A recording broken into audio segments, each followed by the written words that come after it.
कुछ कहानी। बम चिकी बम बम बम चिकी बम बम बम चिकी बम बम।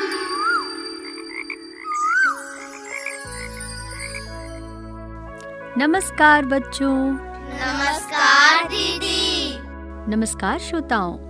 कुछ किस्से कुछ कहानी के इस एपिसोड में मैं आपकी दोस्त और कार्यक्रम की होस्ट रश्मि शाही आपका स्वागत करती हूँ। हम फिर हाजिर हैं आपके साथ एक नई कहानी, एक कविता और कुछ मजेदार सी रोचक जानकारियाँ लेकर। श्रोताओं, आप तो जानते ही हैं कि room to read India trust देश भर के बच्चों के लिए शिक्षा का काम करती है।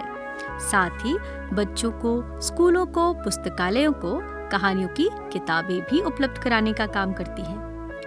आपके लिए यह कार्यक्रम कुछ किस्से कुछ कहानी का निर्माण भी इसी संस्था ने किया है और इसी संस्था के माध्यम से इसका प्रसारण हो रहा है। तो चलिए हम आपको लेकर चलते हैं ऐसी ही एक मजेदार दुनिया में। जानते हो आप सब, पिछले दिनों मैं जंगल घूमने गई थी। वहाँ हमने खूब मजे किए, लेकिन मुझे वहाँ कोई जानवर दिखाई नहीं दिया। सारे जानवर छिप गए होंगे ना? क्यों छिप गए होंगे? मैं तो उनको कुछ नहीं करती। आप उनको कुछ नहीं करती, लेकिन ये बात उनको थोड़े ही ना पता थी।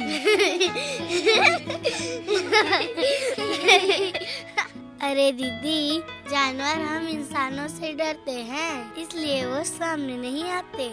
हाँ, ये बात तो सुनी मैंने भी है कि अक्सर इंसान जानवरों को मार देते हैं। लेकिन जानवर भी तो कई बार इंसानों पर हमला कर देते हैं। हाँ, कई बार जानवर भी इंसानों पर हमला कर देते हैं।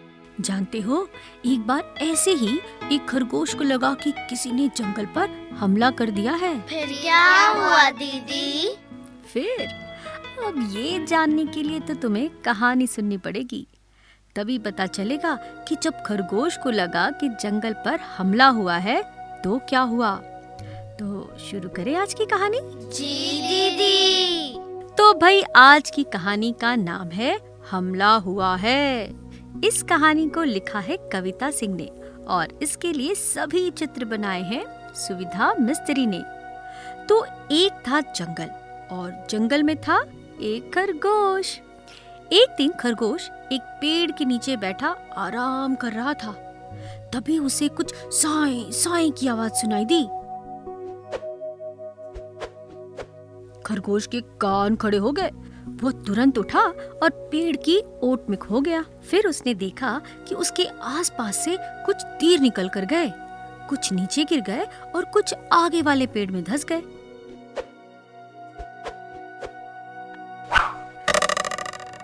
खरगोश की तो जैसे सांस ही रुक गई। उसने एक लंबी सांस ली और मन ही मन बोला, बाप रे, आज तो बाल बाल बच गया। लगता है किसी ने जंगल पर हमला कर दिया है। इसकी खबर तो राजा को देनी चाहिए। अच्छा, खरगोश ने ऐसा क्यों कहा कि बाल बाल बच गया?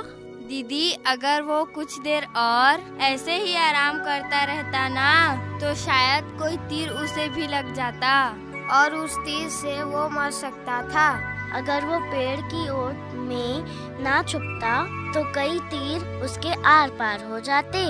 इसलिए उसने राजा को खबर देने की सोची। इसमें राजा क्या कर लेगा?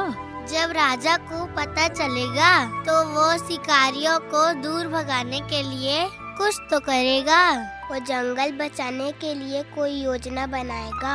हो सकता है राजा शिकारियों पर हमला कर दे और शिकारी वहाँ से भाग जाए। ठीक, अब खरगोश चल दिया राजा को मिलने के लिए, पर उसे ये तो पता ही नहीं था कि राजा कौन है। इसलिए उसे जो भी रास्ते में मिलता वो उसी से पूछने लगता। चलते चलते खरगोश को एक मुर्गा मिला। उसने मुर्गे को रोका और पूछा, क्या आप राजा हो? मुर्गे ने कहा, नहीं, मैं राजा नहीं हूँ, पर तुम राजा को क्यों ढूंढ रहे हो? खरगोश ने कहा, दरअसल किसी ने जंगल पर हमला कर दिया है, मैं ये खबर राजा को देना चाहता हूँ। मुर्गे ने कहा, ठीक है, चलो मैं भी तुम्हारे साथ चलता हूँ। दोनों साथ साथ चल दिए राजा को ढूंढने। रास्ते में उन्हें एक एमू मिला।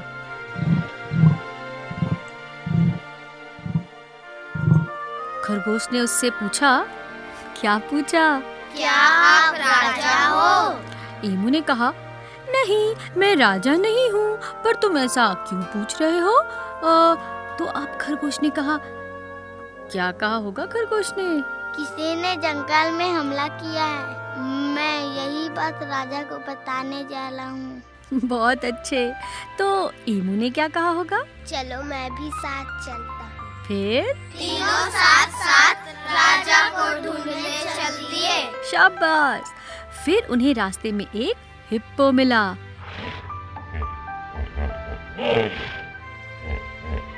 हिप्पो क्या होता है जानते हो? जी दीदी, दरियाई घोड़ा। अरे वाह, तुम लोगों को तो सब कुछ पता है। तो फिर खरगोश ने हिप्पो से क्या पूछा होगा? क्या तुम राजा हो? फिर हिप्पो ने कहा होगा, नहीं मैं राजा नहीं हूँ, पर तुम क्यों पूछ रहे हो? फिर क्या हुआ होगा? खरगोश ने कहा होगा, जंगल पर हमला हुआ है, वो ये खबर राजा को देना चाहता है। बहुत बढ़िया। फिर हिप्पो ने क्या कहा होगा? हिप्पो ने कहा होगा, चलो मैं भी साथ चलता हूँ। भाई वाह, मजा आ गया। तुम लोगों को तो सब कुछ पता है। अच्छा, ये बताओ कि तुम लोगों को क्या लगता है, जंगल का राजा कौन होगा? शेर, हाथी। गुड। तो क्या खरगोश की राजा से मुलाकात हो पाई होगी? हाँ, हो पाई होगी, मुझे तो नहीं पता। खरगोश ने राजा को हमले की बात बताई होगी, तो फिर क्या हुआ होगा? फिर जंगल के सभी जानवर लड़ने गए होंगे। नहीं, जानवर तो इंसानों से डरते हैं, इसलिए सभी भागकर छिप गए होंगे। चलिए देखते हैं कि आगे क्या हुआ होगा। अब सारे के सारे इकट्ठा होकर राजा को ढूंढने चल दिए। वो एक घर के बाहर पहुंचे जहां एक गोरिल्ला पहरा दे रहा था।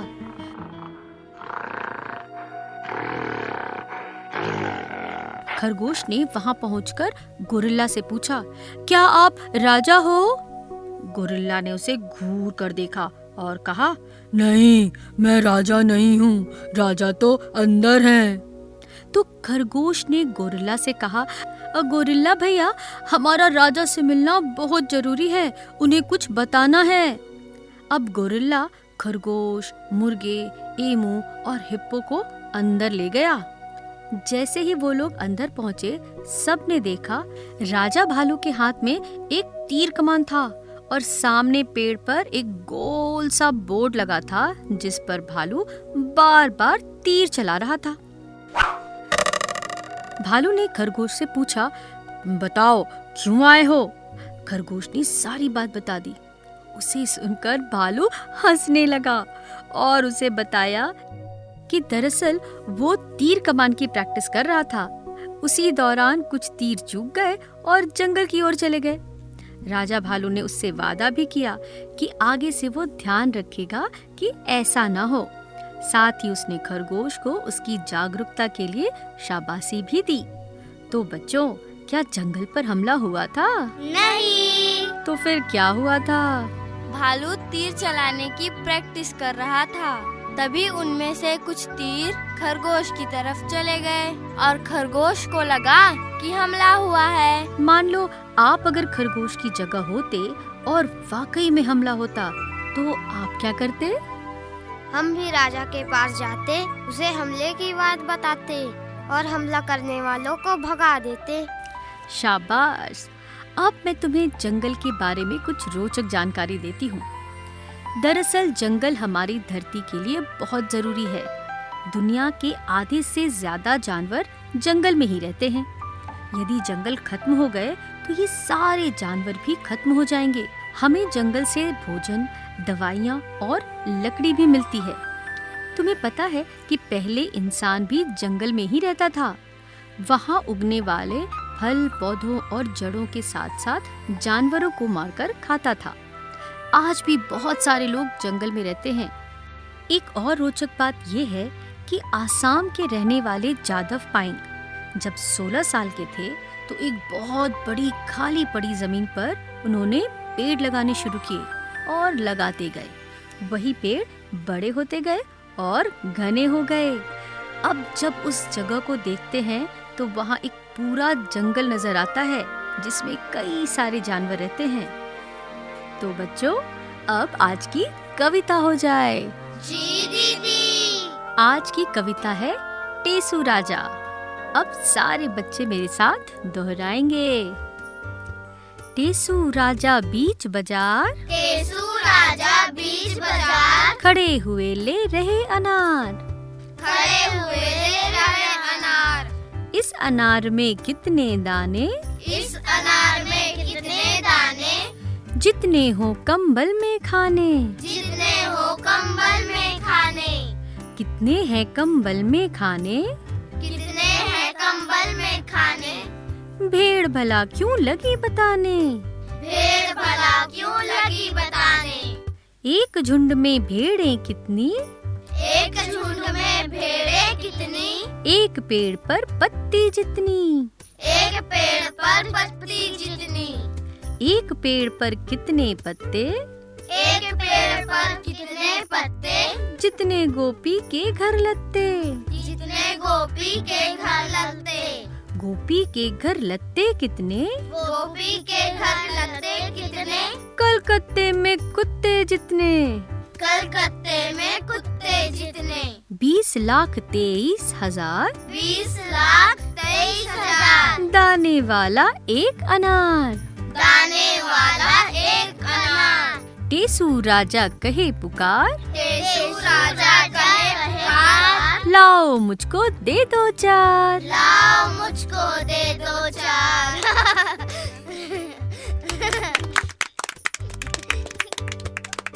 और अब आज की पहेली ध्यान से सुनो और जवाब दो। सर्वेश के पिता के 4 बच्चे हैं, सुरेश, रमेश, गणेश। चौथे का नाम बताओ। विनेश। विनेश ना, कमलेश नहीं, विनेश ना, क्या होगा? अरे हाँ, सर्वेश। बच्चों, अब हम अपने शब्दों के भंडार को बढ़ाते हैं और कुछ ऐसे शब्द ढूंढते हैं जो किसी न किसी प्रकार जंगल से जुड़े हुए हैं। जैसे एक शब्द है पेड़, दूसरा शब्द हो सकता है जानवर। इसी तरह आप जंगल से जुड़े और शब्द सोच सकते हैं। सोचने के लिए इन बातों का सहारा ले सकते हैं। जैसे जंगल में कौन कौन से पेड़ मिलते होंगे, जंगल में कौन से जानवर और पक्षी भी मिलते होंगे, जंगल में कौन कौन से कीड़े मिलते होंगे, जंगल से हमें क्या क्या मिलता है। ठीक है, समझ आया? चलो कुछ शब्द बताओ। तेंदुपत्ता, चंदन का पेड़, बरगद का पेड़, इमली, सांप, भालू, चीता, लोमड़ी, लकड़बग्गा, जंगली सुअर, वन भैंसा, दरियाई घोड़ा। तो दोस्तों, अब आपकी दोस्त रश्मि शाही को दीजिए इजाजत। एक नई कहानी और कुछ नई रोचक जानकारियां लेकर मैं फिर मिलूंगी आपसे अगले एपिसोड में। तब तक के लिए जय हिंद, जय भारत, नमस्कार।